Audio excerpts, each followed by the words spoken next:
It's not the best, fit for my hands. But anyway, it works great. I was really surprised that it did, because usually these things don't even ever want to function, especially if got like a loose joystick or something. Everything just wants to move in different directions, and you don't got a fully working controller. But this one actually works very nicely, and it does have DualShock, which was hilarious. Those things never work, but that's funny. So, and we also have got 4 games.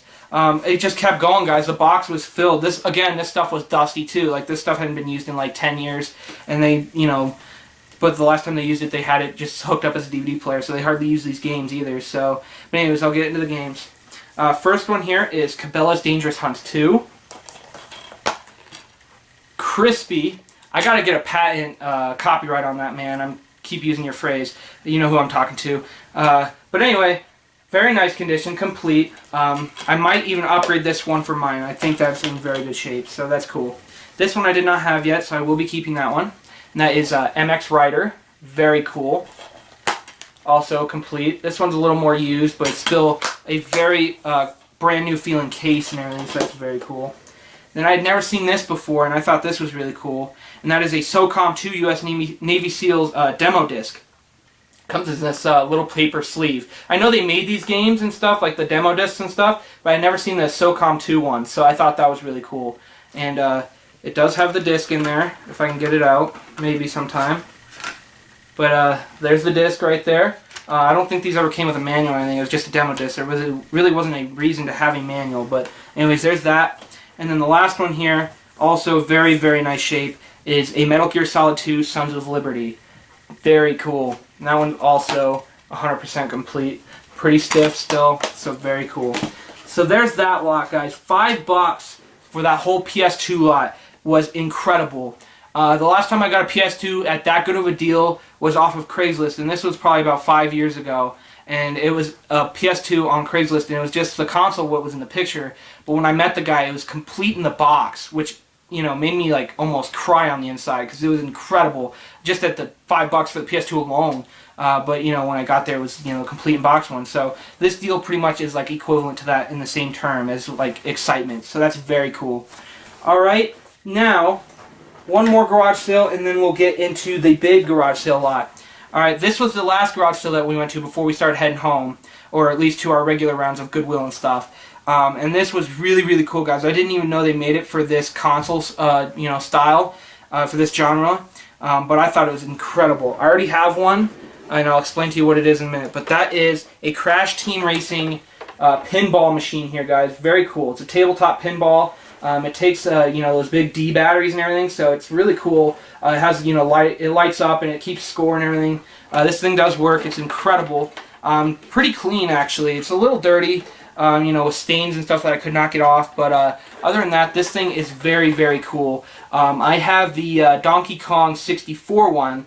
The reason I thought, the Nintendo ones were the only ones that were made, I didn't know they made ones for PlayStation, games and stuff, so I thought that was really cool. I had never seen a Crash Bandicoot one before, so that was a very cool find. And I found my Donkey Kong 64 one at a garage sale as well, like 4 or 5 years ago as well, so that was really cool. And by the way, the Crash Bandicoot thing was $5 as well, which was really, really cool. They didn't have a strict price on it. I asked, would they take $5 for it? Because it was just sitting in their closet and everything anyway. The guy's parents, the guy, he's probably maybe 19. He said, his parents told him to just throw it out, but he was pretty much glad he didn't, because I bought it from him. And I was glad he didn't throw it away either, because those things are actually pretty hard to come by. It's one of those things that you can't really put a price on just because of how uncommon it is. So I really don't know what to price it at. It's probably more than $5, I can tell you that, but I don't know how much. So, but anyways, very, very cool. Really happy to find that. So that was very awesome. All right, now we're gonna get into the huge lot, guys, and this is incredible. This was what sold me in the beginning to go to this community sale area. My buddy George, that I know from Goodwill, I've mentioned him a few times in my videos, and he messaged me, he texted me the night before, he texted me on Friday night. He sent me a garage sale post on Craigslist, and it was posted maybe an hour ago when he sent it to me. So I looked at it, and it said it had all kinds of different video game stuff. I don't want to specifically explain it, I'll just show you as I go. But you'll understand when I show it to you, that's what it was listed as on Craigslist. Now that can mean one of two things. That can mean one, they really know what they have, and they have everything listed and priced off of eBay and everything. They know what they're selling it for. Or two, they're just listing it because they don't know what it is, and they're just listing it like a bunch of other things there, like bicycles or a vacuum cleaner, stuff like that. They just know that they have stuff and they're just listing it. So there's two options. You want to go with option two because that's where you know you're going to get a good deal. You can't tell through the internet, but when you show up there and you know what stuff's priced at, you know you're in for a good deal. And that's what was here on yesterday morning. And this is what was so exciting, guys. I'll show you the smaller stuff first, and then we'll work into the big lot. So, first thing here, this stuff I actually purchased at the end, by the way. I bought the big lot stuff first, but I'll show you the smaller trinket stuff first. But the first thing we have here is a Star Wars Yoda. It's like a candy set here. Those two lightsabers there are they're lollipops, I guess. I'm not really sure. I think that's what it says, but those are well overdue. This thing's a couple years old. Definitely not going to open it to eat that or anything. But I thought this was really cool. It's like in a metal Star Wars tin, like lunchbox style looking case here, which I really thought was cool. I mean, who can't, love Yoda? I mean, that's just awesome. So the guy said he wanted $2 for it. I could not complain. This was a really cool little piece. The little inner nerd came out of me when I was, seeing the Star Wars thing. I was like, that's cool. So I bought it. Thought that was cool. Very awesome. So $2, I could not complain. And then this I saw as well. It was in a stack of plush toys and stuff. It was laying on top, as a matter of fact. And that is a Sonic the Hedgehog backpack here. And he's actually got, like little legs in his arms and everything. Very, very cool backpack. I had never seen anything like this before. But it's, just like a regular backpack, but it's got like a carpet kind of feeling fabric to the front that Sonic is made out of, which is really, really cool. This thing was a little dirty. So I did spray and wash it, so it did come out a little bit better than when it was. It was pretty filthy, but I mean, I cleaned him up pretty nice, so he looks pretty good now. But for $1, I couldn't complain for a Sonic the Hedgehog backpack. That was really, really cool. So there's that. Alright, now, here is the stuff that sold me when I saw this listing on Craigslist that my buddy George showed me. Alright, so, we've got 5 consoles here, guys, and there's games that came with them. I'll show the consoles first, and then we'll get into the games. That's where it gets exciting. But first we have not 1, but 2 Nintendo 64 consoles here. Why they had 2, I have no idea. I'm not questioning it. I just thought it was really cool when I saw the 2 there, or on the Craigslist ad to be honest. That sold me right there when I just saw 2 64 consoles. I thought that was cool. But one of them has the jumper pack in it, never been removed. Very clean consoles. These consoles look really nice, and they play first try. I tested them, with my copy of Super Mario 64, and they worked first try each, so it was really cool. And then the other one had an expansion pack in it, which is a bonus because, those sell a little bit hotter, so that's very, very cool. So 2 consoles, 2 64s, very clean units. And then we've got 2 controllers, the charcoal black one and the regular gray one. Both got very nice joysticks. I'd say probably a 9 out of 10 on both of these. Very clean controllers. There's not very much wear to them at all. I mean, there's not like any major scratches or anything in the controller, so that's very, very cool. So there's 2 controllers. Then you've got the 2 power bricks. Very nice. And then you've got 2 official Nintendo AV cords here. And I do hang on to these because these are, always usable for my own collection purposes. I have a stack of, aftermarket AV cords that I sell off with consoles and stuff, so I can keep the real ones. The aftermarket ones work just as well, but I like to have the original real cords as much as possible because you can never go wrong with too many extra real cords, so it's very cool. Then, we also have an official Nintendo 64 memory card here. Very, very cool. It did have some writing on it, but I did erase it off because it was written in pencil. So it just came right off with an eraser of a pencil. So very cool. Alright, then, before we show the games, I'll show these consoles. These other consoles. We have here, if I can show them all at once, that'd be great. We have 3 Nintendo GameCubes here. 2 indigo purple ones and 1 charcoal black. And these consoles are very clean. Very nice units. But there's one, very nice, got all the ports on the bottom, very cool. Then you got the second purple one there, also very clean, also got all the ports on the bottom.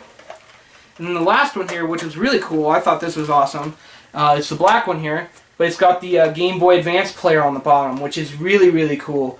Very clean. It did not have the Game Boy disc, but I don't think that's too big a deal because some people just buy the disc only sometimes, and they want to get a GameCube that has the player on it already. So that shouldn't be a problem to sell. But each console had a game in it, but I'll show you those as we get to the stack of games. But there's that. So there's the consoles. Then we've got 3 AVs here. We've got one Intech brand AV, and then we got 2 more real official Nintendo brand ones. So very cool. Hang on to the real ones, of course. Then it was missing 1 power brick, but we've got 2 power bricks here. I've got like 4 extra power bricks, so that's not a big deal. And then we've got 4 controllers. I will keep 1 because it's more unique, and the other 3 all match their consoles that belong to them. So you got 1 purple one there. They're all official Nintendo brand, by the way. There's 1. Very nice joysticks and everything. Very cool. Then you've got the other purple one. Very nice. And then you've got the black one. Also very cool. And the one I'm keeping is a little more unique. I already have a couple of them, I think, or at least 1, but they're really cool and they're kind of hard to come by, so I definitely want to hang on to it. And it's another purple one, but it's got the clear back. I think a lot of the Japanese controllers were all, like, they had clear ones that were both front and back were clear, but for North American controllers, they only made the back half clear. So it's a little bit of a unique thing, but it's a very cool controller. I could not complain.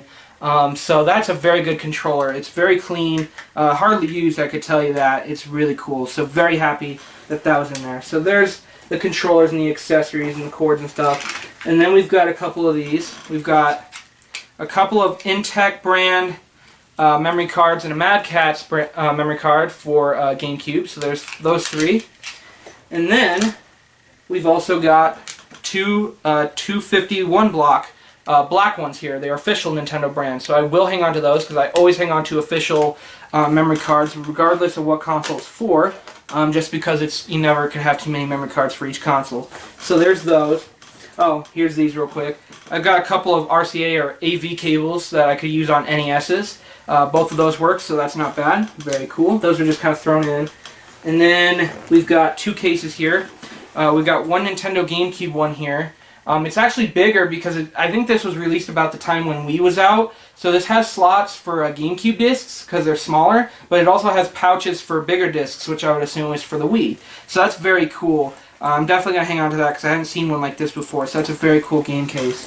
And then the other one here is just it's a laser line brand, just kind of like a sponge case. It's got like that Nerf kind of texture to it. So very cool. It's just a basic CD case, but they used it for GameCube games. I laid all the GameCube games out separate so I could grab them easier and show you guys because they're all alphabetized and everything like that. So, but anyways, we're going to go ahead and get to the N64 games first. And there's 11 of them, and they came in this case here, the tray, the drawer, whatever you want to call it. I already have one of these, but I'm going to hang on to it because these are kind of hard to find. So it doesn't hurt to have 2 of these. Plus, when I got this, it had Sharpie, like they had crossed out Nintendo 64 for some reason with a black Sharpie. But I just wiped it off with a Mr. Clean Magic Eraser because it's such a smooth texture the sticker is, and it just came right off, so I was not, worried about that at all. But anyways, we've got 11 games in here, guys, so here we go. First one, 007 GoldenEye. Very nice condition. I have a boxed complete one for this, but my copy, the boxed copy, is a player's choice. This cartridge is a player's choice, but the cartridge that I have in the box is a regular one. I'm kind of OCD about that, so I'm going to put this in that box. I know I say I don't collect, player's choice or greatest hits or anything, but if it's a box game for like 64, Super Nintendo or whatever, it really doesn't matter to me, just as long as it matches. So that is not a Frankenstein anymore. I will put that in with my player's choice copy of complete 007 GoldenEye. So very cool. And then we've got 1080 Snowboarding. Very cool. Very nice copy. All these games look very nice. Then we found another copy of Castlevania. I just found that a couple weeks ago at the flea market as well. So very cool. And then this one, guys, this one sold me when I saw the whole lot. I knew I was going to buy this whole deal right when I saw this one game. And that is Conker's Bad Fur Day. That is such a gem, guys. This is incredible that this was in there. I have a slightly better version of this, label-wise, so I won't be upgrading, but this is such a clean copy that it's incredible. I was so excited when I saw that in there. It was crazy. And then this one I do not have yet, and I will hang on to that, and that is F-Zero X. Very cool game.